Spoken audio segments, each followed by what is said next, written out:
everybody. Welcome to Life Stories Podcast, People Helping People. I'm Shara Goswick, your host. My guest today is Lindsay Newitter. Lindsay is a posture, movement, and mindset coach. She teaches people through their breathing and through changing their posture how to show up with confidence in work and in their life. She did some practices on me. She explained some things to me that I was doing wrong. I've always had poor posture, and I confessed that in the beginning. But what she told me made sense. It's just not anything I'd ever thought about before. She has been doing this a long time and is getting great results. And I loved talking to her. I think posture is something everybody can change. It's something that a lot of people need to change. But it's not just about standing straight. It's not just about how we look. She teaches people how to show up with confidence. And I think that's important. I mean, have you ever gotten flustered in talking to someone, even if it wasn't standing on a stage? Have you ever just gotten nervous or uncomfortable, or, you're thinking too much while you're trying to speak and then you stumble over your words? There's something about holding our posture correctly and finding confidence in who we are. So I love talking to her. I think this is super encouraging. And she's offering a freebie. The link will be posted with the interview, and it'll be posted on my social media site. So make sure you check that out. Thanks for being here.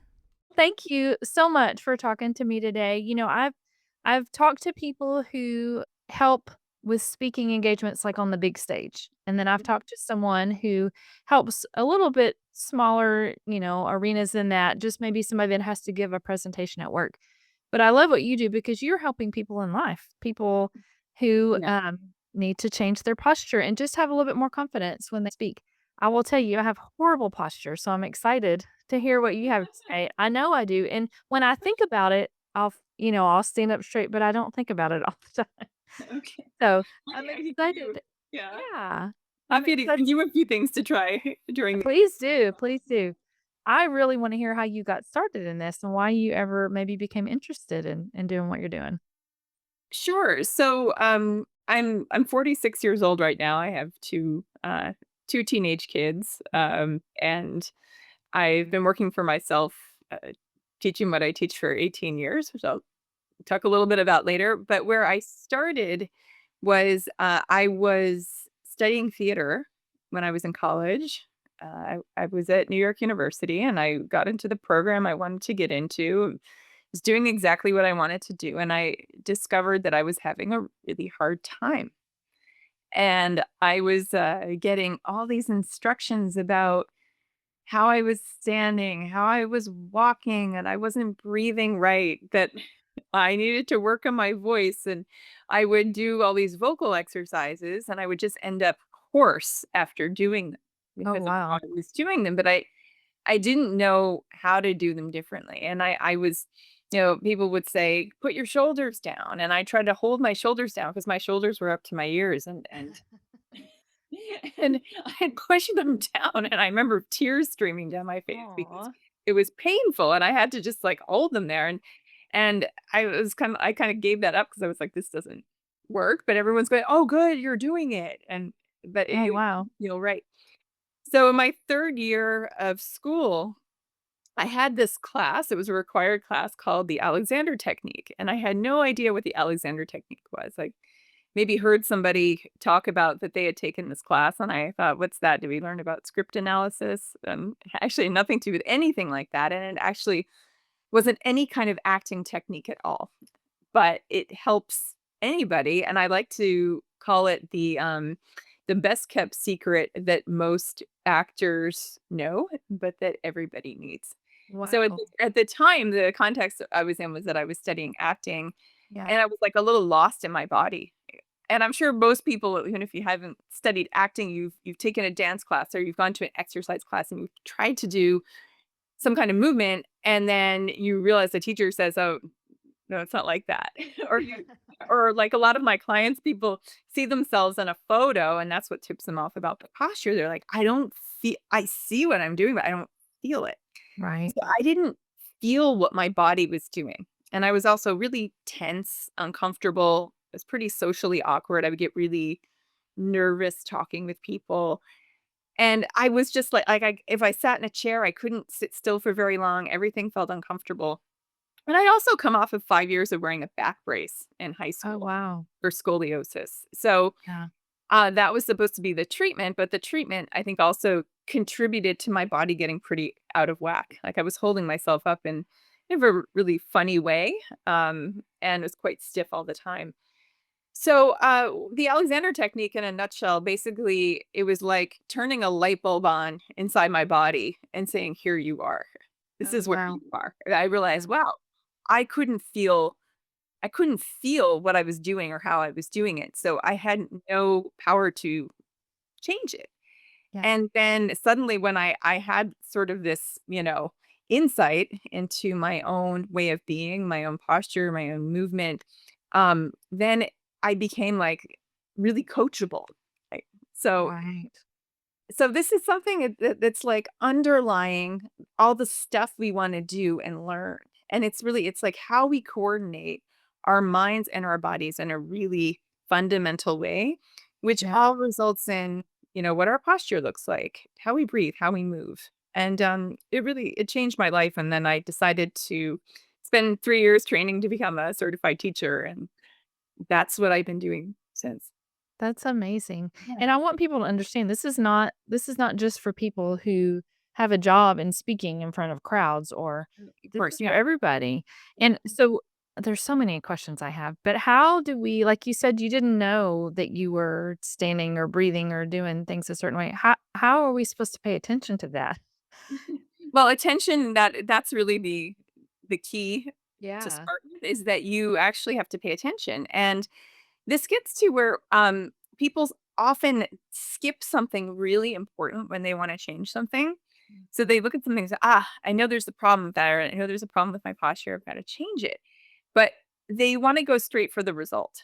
And sometimes it can be this idea of like, oh, I want the quick fix, but sometimes it's even more subtle than that. It's Yeah. like they're not going through the process of going, "Well, what am I doing in the first place? And what is it I'm changing?" Right. Yeah. So part of, how you start to change things is you start to become aware of what's happening in Yeah. the first place. So you start to sense what you're doing, then it's like you can feel that, you can change it. Yeah. If it's under the radar, if it's unconscious, it's really Right. hard to change. Yeah, it is. Like I said, I know my posture's bad, and unless I see myself or pay attention to it, I don't even think about it. I don't realize. But I slouch. I've always slouched instead of standing up straight, and I look so much better when I stand up straight. I don't do it all the time, but it's something, like I said, I don't think about. Well, with the people that you work with, what is an ideal client for you, or what is a typical client, someone that you work with? Like, what do their lives look like? Well, so, I work a lot with people who do need to speak in some way in their life and Yeah. their job. And again, it's not always public speaking. It's often a Right. combination of they might have to give some presentations, they have to Yeah. communicate. Maybe they're an entrepreneur and they go to networking events, or they are a manager. I've worked with quite a few people who found themselves in midlife and managerial roles, and they kind of go like, oh, it's like a promotion, but then it's like, I have to manage people. Yeah. So which can be tricky. So it's all sorts of aspects of communication that we're looking at. And it's like, well, where are you? What happens with your body when you're in that interaction, when you're in that zone? And to Yeah. really be present in that moment. So that's like kind of the big topic that I work on with people. But sometimes people come to me initially for something else, like they might have back pain, they might have Oh, some kind of like mysterious problem with their shoulder that they can't figure out. It's Yeah. not That's not always where they start. Sometimes it's where they start. They say, I want to feel more confident when I'm speaking. Um, but just all the stuff we have to do with screens, interacting with the computer, um, mhm. all of that stuff contributes to our state of being. So we really look at not just speaking, but what is everything you're doing that's contributing to your state of being when you really need to be present and on. Yeah. And and that moment when you need to be present and on, what's happening. So both are Right. really important. And people do come to me for various reasons initially. Considering the amount of screens that we have in front of our face, you must stay very busy with people because we all have that problem. It's so easy to pick up, well, for me it is, pick up my phone and just scroll and realize I've just wasted an hour of my life doing absolutely nothing but looking at my phone. So I know you probably have lots of clients. So why is it a struggle? Like I said, I slouch. Why is it a struggle for people to just stand up straight? Why do we all, not all, I can't say all. Why do a lot of people do that? Why is it so easy? I was hoping you would ask me that, and Yeah. you were saying before, I try to stand up straight, and then I forget about it, and then I don't do it. Yeah. So, it's often the strategy that people are using to straighten up. So that's, one of the first things that I will go over in a session or a class is what are you doing to try to stand taller, and, what is actually helpful. So often what the person is doing isn't really helpful. It's actually Oh, really standing straighter, even though they think it is. And the yeah. most common things people do to straighten up don't actually make their posture better. Huh. Over time, it actually makes it worse. So we can go over that if you'd like. Yeah, tell me, because I'm probably doing it wrong. Well, then I'll ask you, if you don't mind, when Yeah. you try to stand up straight or sit up straight, what is it that you do? So I feel like I'm standing taller. Like I maybe push my shoulders back and I Okay. feel like I'm lengthening my spine is what I feel like because I feel like I'm when I sit slouched or I stand slouched, I feel like my spine is probably curved, you know. Mhm. But if I feel like I'm standing up straight or sitting up straighter, then I feel like I'm lengthening my spine. But to me that like if I just do this, I feel like I'm standing straighter. And do you feel like you could stay there for a long time or like you would just sort of go back to the old. No, I would go back to the slouching, yeah. You want me to tell you why? Yes, tell me why. Okay, here we go. So, if you don't mind, I'll explain to you a little bit about what I Yeah, see. yeah. So I can see you sort of chest up, right? Mhm.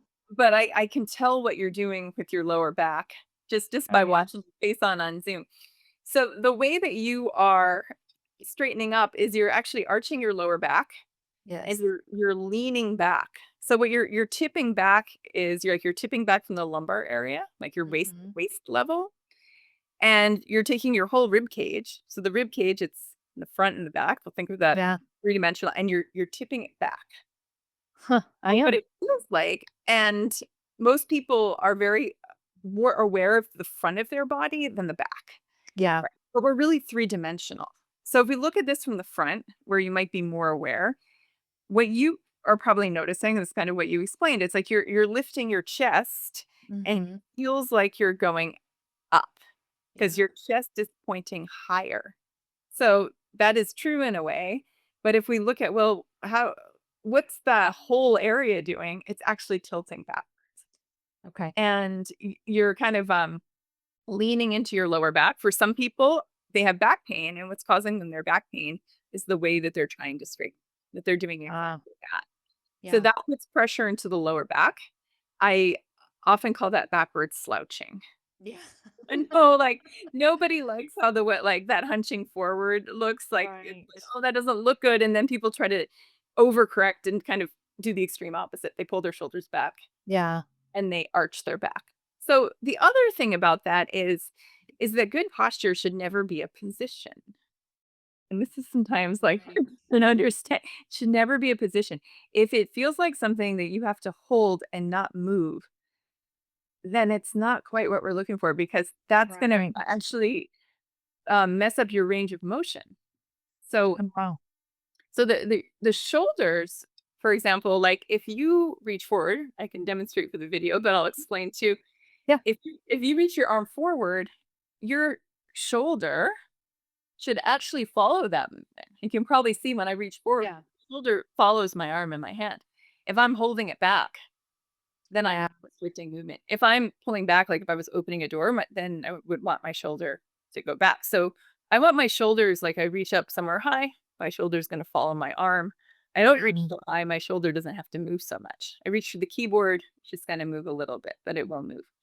Yeah. The problem people have is when they just sort of drop their shoulders forward, and I could talk in a minute about why that happens. Yeah. And then there tends to be this big overcorrection of like, oh my God, I've got to hold my shoulders back. But what you Right. actually want is for your shoulders to be able to stay kind of balanced. Let's say if you're just sitting or just standing or not really moving. And then with all the little movements we do, that they can follow your arms. Does that make sense? It does make sense. Yeah. Now I wanna know how you do it, like, if this is not if Yeah. stretching and you're right, I can feel my back is arched You when can feel that. I'm sitting up. So how do I correctly stand up straight? Yeah. Okay. So here's the key to that. And it's not the only thing about it. Is your posture really it relates to your whole body, your Right. breathing, your emotions, how you're reacting to things, your state of being. But in terms of kind of, anatomically, we just think about our anatomy. The number one thing that is like the thing that's initiating people's posture to get thrown off, just Mhm. to start with, is not their shoulders, but it's their head. Ah, And that almost often just goes totally off the radar. That right. it's the head that starts that movement that makes the slouching happen. Yeah. And your head, it's on top of everything. It's on top of your spine. It's big. It's heavy. We often don't realize how heavy our head is. It's Yeah. it's about 10 to 12 pounds. Wow. Pretty heavy, right? Yeah. It's like the weight of a bowling ball on Yeah. top. Right. Yeah. Yeah. And so if I can just explain what happens when people look at their phones, Mhm. and it happens so fast. Like I'll do it like it's sort of this kind of thing. But if I slow that down, they're going into a pattern of looking at something, the phone in this case. And it's like the head, which has the eyes on it, right? The eyes just go like, "Mm," and the Right. head just goes with it. So all that weight is going down, pulling the spine down into like a C curve, and then the shoulders are slouching. And what often happens when people are standing is that when they're slouching forward here and they're also leaning back at their waist. Yeah. And so there can be quite a few things happening. And then if you're doing that, then you try to pull your shoulders back, you might find yourself really leaning back. Yeah. So it's important to figure out what it is you're correcting, because often we're correcting things in the wrong direction. Huh. And then it's like it's actually creating more tension, more imbalances. It's really like helpful to know where you are, know what's Uh, happening before you make a change. Interesting. Yeah. It's all very interesting. I thought I just sat funny, and didn't Yeah, no, no, sit up no. straight. It's so much more than that. But if you like, I could take you through a Yeah, show me. quick way to cue yourself Sure. so that you don't slouch. Okay. And it's not just like how to correct it, but it's how not to slouch and how to Yes. protect yourself. Yeah. And anyone who's listening can follow along. Yeah. So your head, I was talking about, it's big and it's heavy and it's on top. So I'm just going to talk you through being aware of where your head is. And that might sound silly because we're like, I never think about where my head is. And it's true. We need to think about where it is and to kind of wake that up. Yeah. See if that does that change how you feel and how you're Right. thinking about doing that. Yeah. So the top of your head is several inches above your eyes. Mhm. So eye level is usually where our awareness is, like up to here. And we don't necessarily have any reason for being aware above our eyes. Right. But that often contributes to that sort of like pushing the head forward and down and the whole neck coming with it. Mhm. What I want you to do is just tap the top of your head, Mhm. scratch it kind of in the middle Okay. at the top. Yeah. And then take your hand away and tell me, do you feel like a little sensation that you just Mhm. yeah? Mhm. Okay. All I want you to do is put your attention where you feel that sensation. Don't pull yourself, don't stiffen, don't hold your breath. Just like you're telling yourself that's the top of you. Not Yeah. and is that a little bit of like a waking up to how tall you are? Yeah. It does it, like, makes me want to be pulled up. Right. And then what I want you to do is actually feel your head in the back. And what you'll feel is your head is actually it sticks out farther back than your neck, farther back than the spine. Yeah. So we're usually aware in the front, and it can almost be like in our perception, our head is just a face in the front. It's like Yeah. a mask. But there's all this head and weight back here. So if you feel that, you'll feel like, huh, a lot of your head is behind your spine. Yeah. And where your head pivots is actually like if we're looking front to back, Mhm. middle, like kind of between your nose and the back of your head, somewhere in the middle there by your ears. Yeah. So if you think about where is that pivot point, it's not at the back of your head, it's further forward. That is so interesting. That is And so interesting. and what does that make you feel when you notice that? Well, it makes me want to hold my head, like, not hold it back, but hold it up more. My husband's a physical therapist, and he gets on to me all the time because he's like, "You're gonna have this," I don't know what it's called, the bump on the back of my neck because 'cause I'm always slouching and leaning like this. But that is different. Like, I've always thought it was just my neck, but I've never thought about it being, like, just even moving from right here. You know what I mean? It makes me want to look up more. Right. Yeah. And it does bring your eyes up as well. And so what's happening if you're always moving your head from it's like where you feel that vertebra that's a little bit of a bump, that's Mhm. called C7. Um, that it's like in your perception, you're making that the bottom of your head. Right. Sort of making that the main hinge. And it's kind of like you're using your head and neck like they're glued together. Yeah. So, but there's actually a lot of movement that can happen higher up, and just having that awareness that your Yeah. spine, you think about how high it is too. It's not just farther forward where that pivot is.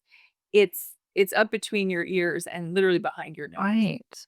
Like Right. your spine, the top of your spine, think of this funny. It's like if you look at it from the front, it would be just under the bottom of your nose. Yeah. This is fascinating to me. This is wild. Now I'm gonna be paying attention to this all day and looking up like I can yeah, this is cool. This is so cool. Well, I can see I'm looking at you now, and then I can see that you were like your awareness is up, that you're Yeah. taking more space in your Mhm. body just by thinking about that. So we think about like when you're having to talk with people or give a presentation and you really want to be taking up your space. Sure. If you're lifting your chest, you're not really taking up your space. Right. You're actually kind of shrinking it. You're creating tension. You're gonna might have shallow breathing. People often say when they speak, they're like, I'm running out of air. Yeah. And it's often because they tighten up and lift their chest, and then there's not really a lot of space to breathe. Yeah. But if you think more like your internal ceiling is actually probably higher than you think. That pivot point is higher than you think. That is the thing that is blowing my mind right now. It's not just moving from my neck. It's Yeah. from here. Like, I've never thought about that before. It's so interesting to me. This can change how you move. Just that video Sure. if you start looking at like every time you look down, every time you look forward, Yeah. where's your head going? Yeah. It's going down. Right, that's that question. But then, like, let's say you wanna look at your phone and you don't wanna do that. You can think of you're starting the movement a little bit higher. Right. Right. That is so interesting. So in all of this, and I know it's important, and everybody probably knows it's important, but why is it important for our posture to be up? Not just health-wise, not just, for our bodies, but why is it important to show up with good posture? Does it just make us feel like we're more confident, or does it really build confidence in us? Yeah, it's 2 things. I think it makes us feel more confident and relaxed and Mhm. composed, and it conveys more confidence, conveys more connection to the other person. Sure. So, if you think about, like, things that people tend to do when they encounter another person, we sort of break it down to the fundamentals when you're giving a talk, it might be a bunch of people, you're talking to one person, that what happens at that moment when you see the other person? Let's say it's one person, and it might depend on who it is. It might depend on Yeah. but in whatever context it is, you could ask yourself, what happens in that moment? Do you s- do you sense yourself, or is it like you just go completely focused on the other person, how they're reacting, what are they thinking, what is their face doing? Yeah. Do you go sort of blank in yourself? Like, where are you? Somebody took a picture of you at that moment. Would you say, "Oh, I was there," or like, "Oh, wow, I had no idea"? I can think of times so I do not like talking on a stage in front of, a bunch of people. I can do it if it's planned and I can prepare. That's one thing. I don't like being put on the spot at all. But, like, talking to somebody like that's not a big deal to me. Talking to small groups of people is not a big deal. But I will say I have gotten flustered before in different people that I've talked to on here. And I do feel even sitting here, even though I'm not with that other person, I still feel like I'm kinda shrinking back. I stumble over my words, like, I get a little bit flustered, but I do kinda feel like I shrink a little bit, like you Mhm. know what I mean? So I need to learn how to not do that. So the cues we just talked about could help Yeah. you Yeah, in our that you're conscious of what's great is that you're conscious of the shrinking happening. sure. So you're feeling that you're like, okay, well, I'm shrinking a bit, and you could just bring your awareness up more. Mhm. You don't even have to touch the top of your head, but you Right. be Excuse like, me just one second. there's an arrow pointing up to the ceiling, or just Yeah.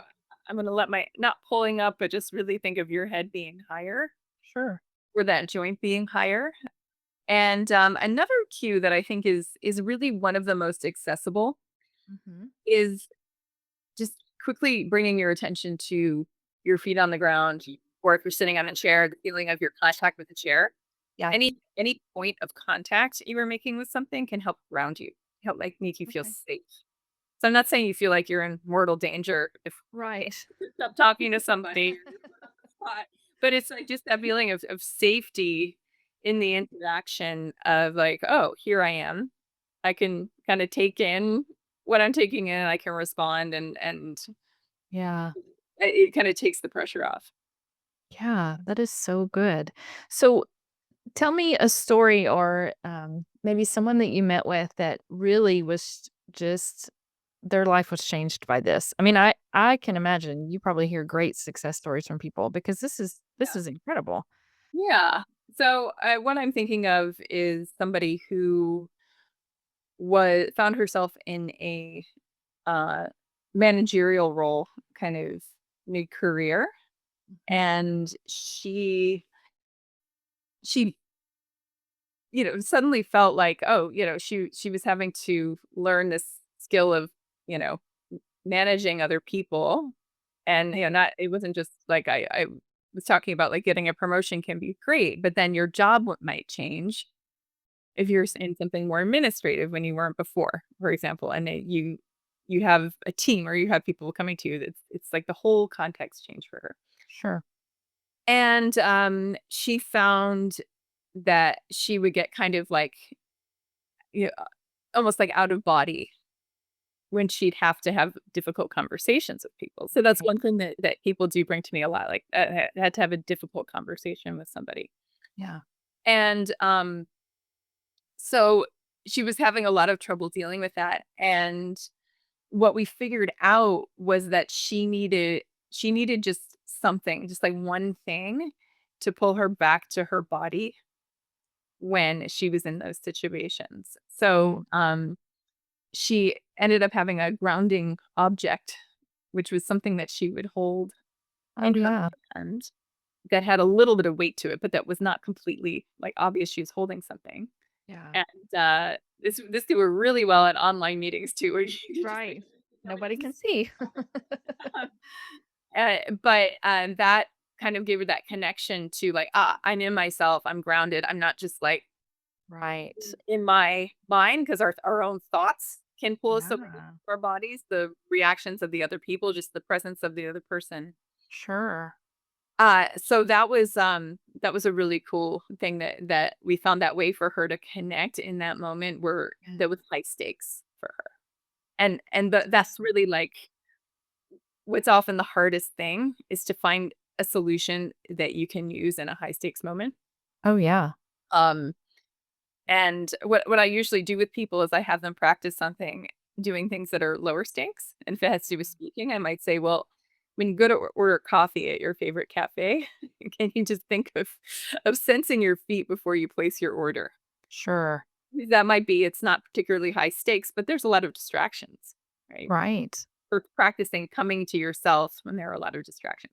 I love practicing this stuff in airports. There's so Oh yeah. That's a great place.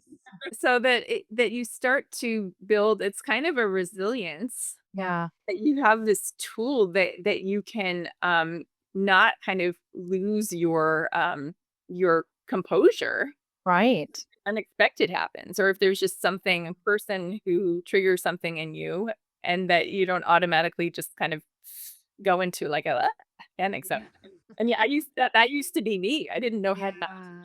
Yeah. And then I remember at one point I was just like, oh my God, I'm separate from that person. I love that story. That's awesome, and that's such a good thing to think about is having something to hold on to be grounded. After all these years of doing it, do you still have times when you have to remind yourself to do this, or does it just come naturally now for you? Like, Well, I would say all the above. It comes naturally to remind myself immediately. oh, yeah. So there's a lot built in. I have been doing this for a long time, Sure. and so the idea is people go like, "Oh, how long does it take to get it? Like, when are you finished? Yeah. And is your posture perfect?" It's more like you have lifelong skills Yeah. to notice when things are going off and to bring yourself back. Yeah. So I can notice like, oh, there's a stimulus that's like kind of like pulling me out here. Right. And like I'm getting tense, or like I can feel my neck going forward, and then I just go no. And I can get that to stop. You mentioned this earlier, but how about our breathing? We talk about our posture, but what about our breathing? What can we do to pay attention to our breathing if we're shallow breathing all the time, which I think we probably do that a lot more than we realize. Well, good question. And posture and breathing are very connected. Yeah. So earlier I was talking about when people kind of pull the shoulders back with the chest up, they're Mhm. actually locking their ribs so that Oh, um, your breathing, if you do that, would probably instantly become very shallow. yeah. And which can make you then feel ungrounded and like you're short of breath, which can induce almost a sense of panic or anxiety if you're speaking. Like, I can't sort of catch my breath, like almost like the space is getting smaller and smaller to be Right. imitating that right now. So the first thing is try not to fall into those sort of old postural corrections where somebody might say stand up straight and you just lift your chest, because that is shutting down your breathing actually and Yeah. making it very shallow. Other thing is sometimes shallow breathing, like just sort of almost like more intentionally holding your breath, is just how people respond to concentrating Sure. or feeling intimidated or something. It's just sort of hold their breath or breathe really shallow. If that's what's happening, um, I think at that point it's more directly about breathing. There could be a Right. postural element as well, but reminding yourself to breathe can be Yeah. helpful. I have exercises I give people to become more aware of where they should expect to feel movement in their body as they Yeah. breathe, so they can sense that actually, well, there's it's breathing is not just this feeling of air going in your nose or mouth, or like a little movement in your chest, that your whole rib cage can expand, that there can actually be sort of Right. an ebb and flow in your body that you can sense if you become more attuned to yourself. Yeah. So there are a lot of tools that I teach just to help people become more attuned, Mhm. and attuned in a way where they sense what's really going on, and they're not just Mm. correcting what they think is going Right. I think that's the biggest part of it is we're thinking it all wrong. on. Right. Posture and whether I mean, really, we need to be Yeah. So, what is one lesson that you want people to walk away with? I mean, obviously, there's a lot to learn, but what is one important lesson you want people to walk away with after you have worked with them? So the first lesson I want them to walk away with, which is kind of essential to everything else, it's written on my mug here. So Mhm. these are Fun. the grounding objects that I send to people who take my online course that I do every Oh, winter. yeah. Everybody holds them, and that helps Yeah. us feel where we are. But it's really pause, Pause, yeah. because if you don't pause, then it's really hard to do something new. Sure. You're still in the old habit.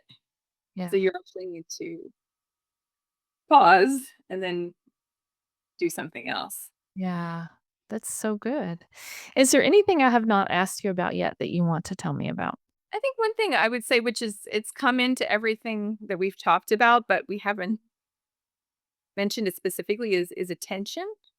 Yeah. Right. So we've talked about all this is about awareness. Mhm. But I guess essentially, what's happening is that you're taking charge of your own attention.